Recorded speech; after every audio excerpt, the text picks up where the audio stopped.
54, 56, whatever this is, but it doesn't have this line here. So this line is the difference. So we want to differentiate between a up machine and a down machine. We do it by this line. So when we come into here and we have our cat IP.text, the first thing we're going to want to do is we're going to say, okay, what's unique about this line? Well, if we look at it, this IP address is everywhere. So it's not really the IP address that's unique through this line, right?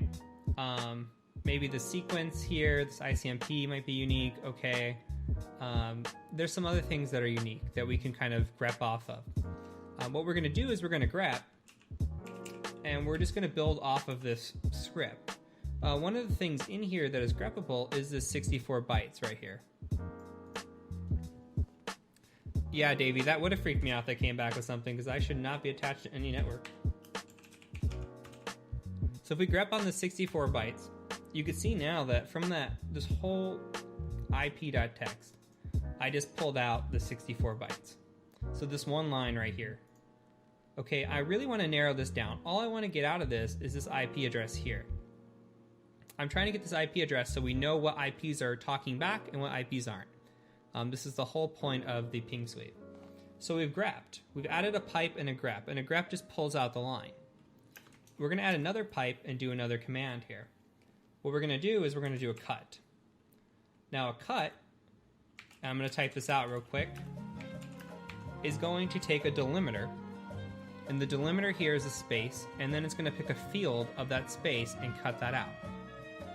So this delimiter, okay, is space, and it said field of 4. So we've got a space here, 1, 2, 3, 4, right? So this is our fourth field. 1, space, 2, space, 3, space, 4 is this field. So when we cut this and hit enter, we actually cut out everything except this. Okay. So when we have an IP address, the last thing we have here is we got this little colon that we do not want attached to this IP address. Well, we can do a few things to remove it. We could use sed.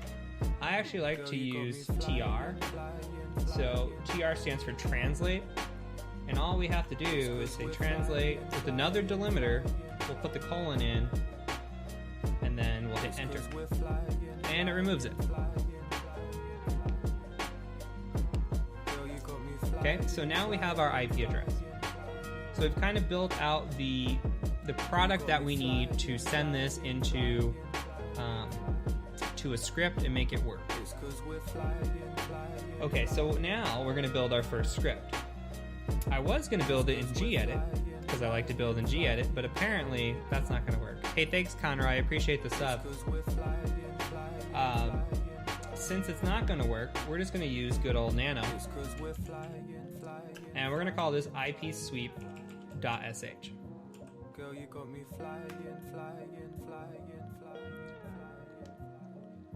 Okay, now at the very top of any script, we need to declare what we're running. So if this were Python, we'd be running bin Python, but here we're actually be running bin bash.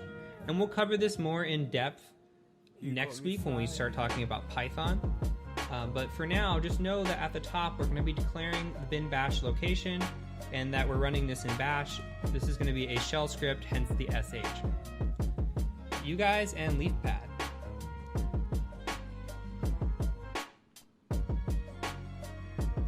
Okay, so we're going to do something called a for loop. And let me type it out here. So we're going to say for IP in sequence, and note what's in front of sequence. It's the little thing next to, I don't know what this is called, the thing next to 1. If somebody knows the name of that, please educate me. You guys have been doing it all night.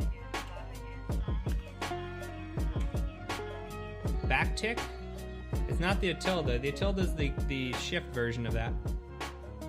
Backtick. You guys are awesome. Alright. Let me type this out real quick, and then I'll explain everything that we're doing. So if you want to follow along as I type this out, but most of this should look really familiar.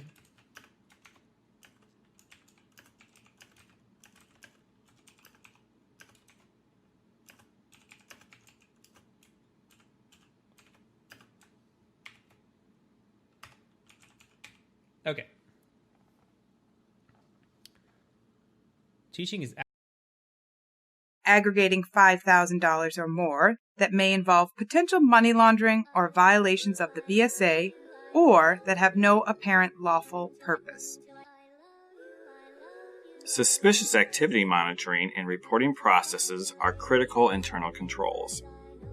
As part of its overall responsibility for ensuring the bank has an effective, risk-based BSA AML compliance program, the board should approve policy guidelines that address transaction monitoring, alert management, suspicious activity investigations, SAR filing decisions, and ongoing suspicious activities. FinCEN and the federal banking agencies recognize that as a practical matter, it is not possible for a bank to detect and report all potentially illicit transactions that flow through the bank. Accordingly, examiners' focus will be on evaluating the bank's policies, procedures, and processes to identify, evaluate, and report suspicious activity. The board should provide adequate resources to ensure that suspicious activities are appropriately identified, researched, and reported, taking into account the bank's overall risk profile and the volume of transactions. We want to spend a few minutes talking more about effective monitoring and reporting systems. There are 5 key components to an effective system. The first component is identification or alert of unusual activity. Alerts may come from a teller processing a suspected structured transaction, law enforcement inquiries, or the review of internal monitoring reports. Alerts can also be generated from a transaction-based system. The second component is managing alerts, which focus on processes used to investigate and evaluate unusual activity. Management should establish a defined process from the point of the initial alert or detection to the disposition of the investigation. The third component is SAR decision-making. After the bank researches and analyzes the unusual activity, someone at the bank, either an individual or a committee, makes a final decision on whether to file a SAR. The decision maker should have the authority to make the final SAR filing decision. Banks should document SAR decisions, including the specific reason for filing or not filing a SAR. The fourth component is SAR completion and filing. These are critical parts of the SAR monitoring and reporting process. Procedures should be in place to ensure SARs are filed in a timely manner, are complete and accurate, and that the narrative provides sufficient description of the activity reported, as well as the basis for filing. The fifth and final component is monitoring and SAR filing on continuing activity. The bank should have procedures that outline how it will monitor future activity in the account and address recurring SAR filings. absolutely the best way to learn. Okay. So we're doing a for loop. So when we're doing a for loop, we're saying for something in something here, we want to do something until it's done, right? So for an IP address, and this is just a variable that we're declaring IP, we could call this whatever we want, but we're just calling it IP for now. For IP in sequence 1 through 254. So that means we're going to run through 1 all the way through 254, and we're going to say, okay, well, when we go through that sequence, every single time we go through this sequence in this loop, we're going to do something. What are we going to do? We're going to ping a count of 1, $1 $IP. Okay, what does this mean? $1 is user input. And what that means is when we run this script, we call this IP sweep. We're going to run it like this, ipsweep.sh. We need to call something. So I'm going to call out something like this because this is the first 3 octets of my network, right? So I'll call out 192.168.1, and then we'll have a dot here, and then the IP. Remember, we declared IP right here, so the IP is the sequence 1 through 254. So every time that we sequence through this loop, we're going to be saying 1, 2, 3 on this 192.168.1. We could also remove $1 and hard code this if we wanted to, and then it would just run through this. This just allows a little bit more flexibility, allows us to type it in, and if we're doing a different network or whatever on the fly, we could just use this quick little ping sweep. So anyway, I'm going to delete this out. Now the rest should look fairly familiar. Okay, you're going to grab 64 bytes, cut with the delimiter of space to fill the floor, and you're going to translate. Now, the only thing, yes, Control K to delete a line. I did know that, actually. That I did know. So here, there's two options that we have. You could put another semicolon after the parentheses here and say done. What I like to do is add this ampersand. The ampersand allows us to do threading. So instead of pinging one at a time, 1 through 254, and figuring out what's up or what's not up, what we're going to do instead is we're going to ping them all at once with threading. So it allows us to finish it really, really, really quick. So this is the very, very basic version of this.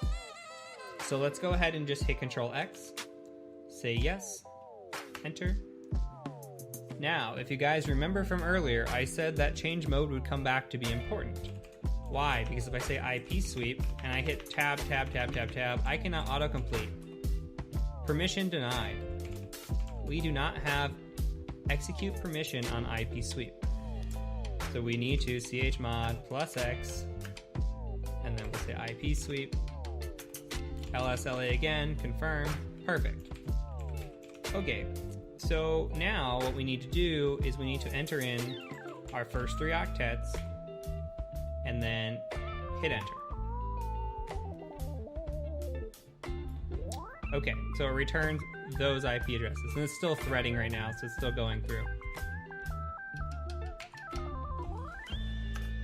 And if we want to even do one better, we could say iplist.txt, run it through, and then you can cat the iplist.txt, and you have your list of IP addresses that are up in your network. So it goes by pretty quick.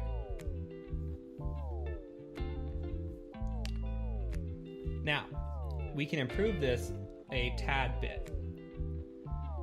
If we forget, say for example, our IP address, or say we forget to type something in here and it gets a little funky, like if I don't know what this is going to do to me.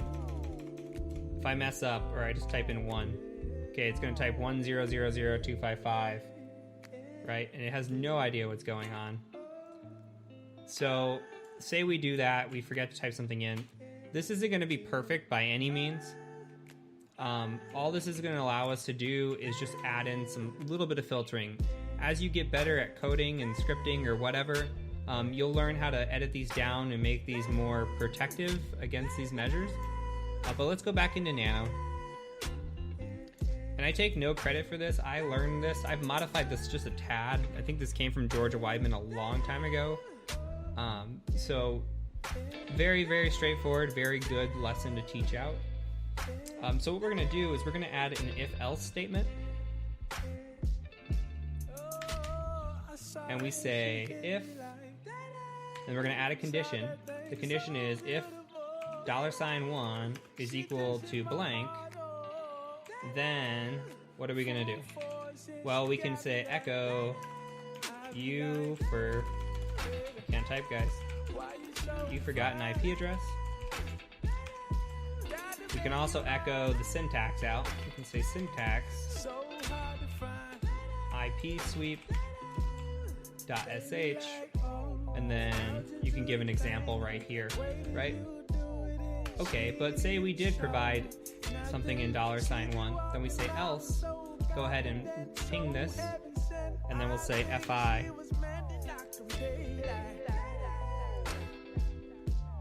Okay, so all we're doing is if this variable, remember the variable is this, or not variable, if the user input 1, this 192.168.1, is not present, if there's nothing present there, then you're going to say, hey, you forgot something.